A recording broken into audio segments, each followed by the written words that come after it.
ბოლოს ეს დავანი ერთ არჩევი. გუშინ ჩამოვედი სენაკიდან. ტაჰა. რა გამიავალე. მეგონა რომ არასდროს არ მორჩებოდა ჩემი ჰაიპი. ვაფშე სხვა გავართ.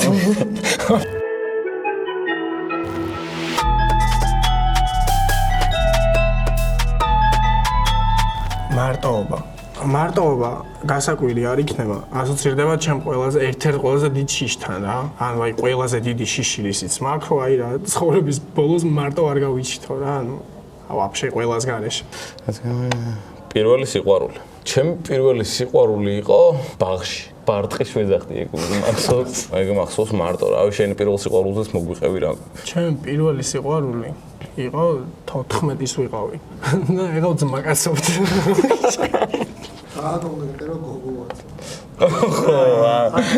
გოგოა. გოგოა. დავაგინო. გოგოა. Karma it's a beach. აი, ახლა ვიტყვი მაგაზე პირველი რა შემთხვევა მახსენდება რა. ყველგან მაგმა ყველი აღან სასაცილო ის არის რა. სეტაპივით არის ცოტა რა. ყველა ოპონენტს რაზეც დავცინოდი ბეთლზე, რაღაც დროის განმავლობაში მე ავიკიდე ეგ ყველაფერი რა. ხანდახან ეხა ენაცმებმევა. გავსუქდი კიდევაც. ლესას ურტყამს ხოლმე ტრეკს. იმ დღეს ტრეკს წერდი, იმ დღეს და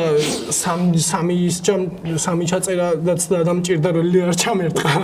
კარმა უეჭველი ბოზია, მაგრამ ყოველთვის მაინც არ შეიყვარა. იმას ვაკეთებ, რაც მე მინდა და კარმა დამებრუნებს თუ არა, მაგრამ კიდე ოჯახი. ჩემი ოჯახი ჩემთვის არის თუნდაც ჩემს სფეროში რა, ანუ ძალიან გვერდში მიდგანან, ბიძგს მაძლევენთან ძალიან რა, განსაკუთრებით მამაჩემი, ჩემი ძმა, ну, იმიტომ რომ მამაჩემი ხა ერკვევა საკითხებში და ჩემი ძმა რადგან გარკვეული იყო და ჩემი მაინც ვერ გაერკვა ბოლომდე. სტოკჰოლმის სინდრომი. ეს ძებიდან და ეს ვიცი რატომაც წერია. და ვინც დაწერა, რატომაც დაწერა. იმ დღეს თქვი რომ მე და ბანის გვაქვს სტოკჰოლმის სინდრომი თქო რა, მე მგონი თქო ვიხუმრე რა. რაღაც ბიფი გქონდა, რაღაც გვეზიზღებოდეს ერთმანეთმა ხო. ბოლოს ეს დავანი ერთ არჩევია. მოეჭვია. მე არა მაქვს სტოკჰოლმის სინდრომი. მე ვინც მეზიზღება ვსო.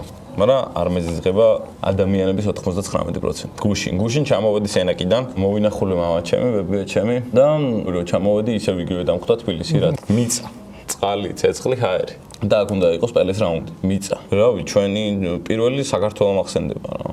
აუცილებლად ღალატი შეიძლება იყოს ბევრნაირი ძალიან. იდეაში ღალატი მარტო აი ხა ყველას პირველი გვახსენდება ხოლმე რაღაც ქალვაჟური ღალატი და რაღაცა.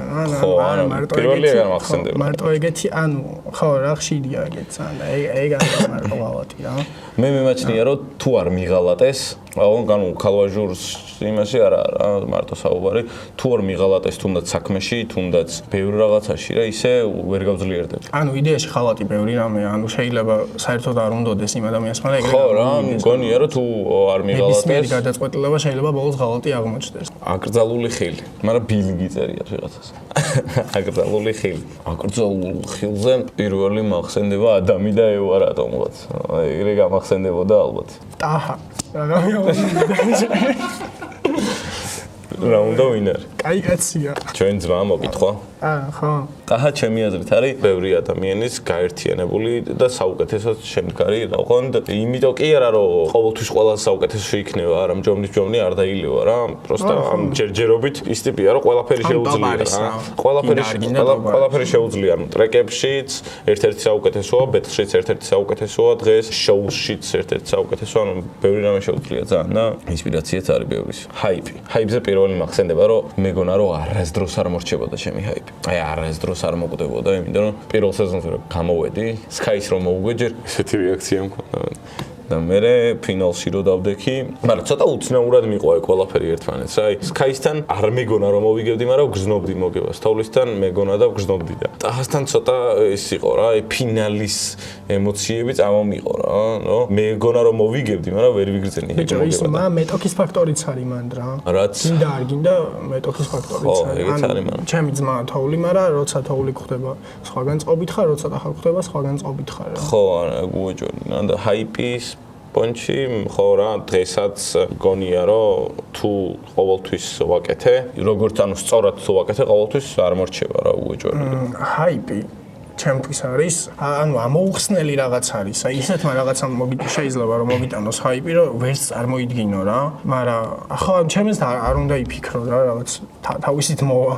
არ უნდა მიაქციო ყურადღება და თუ არ გიქნება კიდე მაგ იზმენას არ უნდა აღვერო რატო არ მაქვს რა. ეს ბეთლია ჩუბაკ. ეს მახსენებს გიურუსიას. ხო, მაგას, მაგრამ ეს მახსენებს 11-ის რო ვიყავი მაგ პერიოდს, იმიტომ რომ მაგ პერიოდში მოვისმინე პირველად ეგ ფრაზა რა და მაგ ემოციას მახსენებს ხოლმე რომ ან პირველი ბეთლი რომ ნახე, ანუ იჩთები პროექტში, მე ოღონდ მაგას გვიანი აზრებ რა იჩთები პროექტში და უკვე შენთვის ჩვეულებრივი ამბავია რომ ბეთლი გაიზარდა. ხო და ან 11 წლის იყავი რა პირველი ვიდეო რო ნახე და პირველი სეზონი რო ნახე და ცოტა ის არის პარადოქსია რა წარმოუდგენელი ამბავია. კონკურენცია. ყოველთვის ყველაზე აუცილებელი რამ არის ყველა საქმეში. ჩემი აზრით რა კონკურენტი თუ არ ყავს, შენი საქმის მუღამი გეკარგება რა.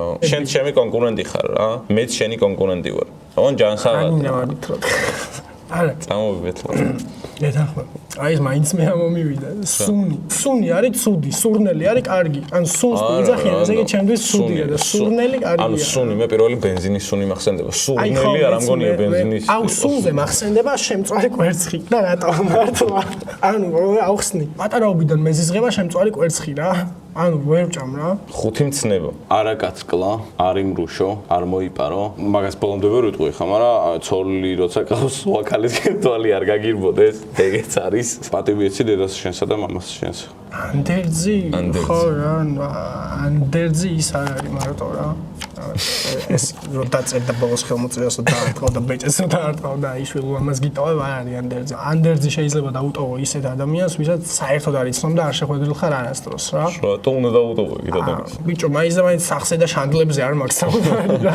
რაღაცა ქონება კი არა ანდერძი რა, ხო, ანუ ქონება სადაუტოვები რა თქმა უნდა, მაგრამ ვიღაცას რაც არ უნდა დაუტოვო შენი წასვლის მერე, რაც არ უნდა დატოვო, არის ანდერძი იდეაში შენი რა, რომ აი ანუ ეხა ბეთლზეც რო ვდგავართ ეგეც ანდერძია. ხო, იმიტომ რომ ვიღაცა შეიძლება რაღაც ვიღაცას მერე წლების მერე მოუნდეს მაგის გამო ბეთლაობა. დროის მანქანა რომ ყავდეს ბენზინის ფული არ მექნებოდა.